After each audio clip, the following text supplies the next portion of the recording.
OBC समाजावर अन्याय होऊ देणार नाही. मुख्यमंत्री देवेंद्र फडणवीसांची ग्वाही. एका समाजाचं काढून दुसऱ्याला द्यायचं असं सरकारचं काम नाही. फडणवीसांची प्रतिक्रिया.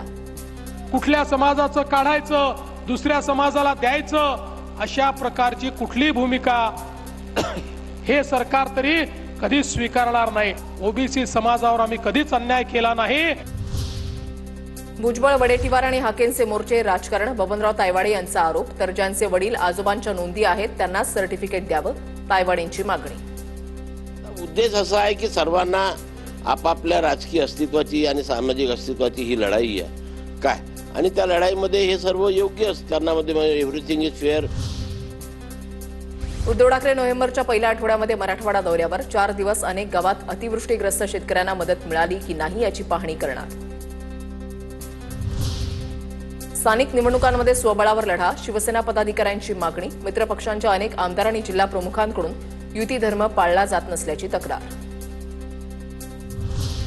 ज्या घटनेशी माझा संबंध नव्हता त्यावरून 250 दिवस माझी इलेक्ट्रॉनिक मीडियावर ट्रायल झाली. त्या दिवसामध्ये मी 2दा मरता मरता वाचलो. धनंजय मुंडेंकडून खंत व्यक्त.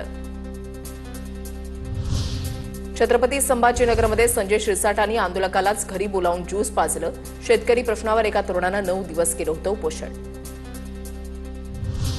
सरकारमध्ये असे नमुने म्हणून सामान्य नागरिक अडचणीत. संजय शिरसाट स्वतःला ट्रम्प समजतात का? रोहित पवारांची टीका. अहंकार आणि माज आहे हाच तर कुठेतरी खऱ्या अर्थाने उतरवण्याची वेळ आलेली आहे. एखाद्या उपोषणाला तुम्ही न जाता तुमच्याकडे वेळ नाही म्हणून त्याला जर घरी बोलवत असताल, ही नवीनच प्रथा या नमुन्यांनी सुरू केली. नमुनेबाज सरकार आहे असं आपल्याला म्हणावं लागेल. बारामतीमधल्या वंजारवाडी गावाला शरद पवारांनी दिली भेट. गावकऱ्यांना एमआयडीसी मधल्या विविध कंपन्यांमधील रोजगारासंदर्भात समस्या जाणून घेऊन मार्ग काढण्याचं दिलं आश्वासन.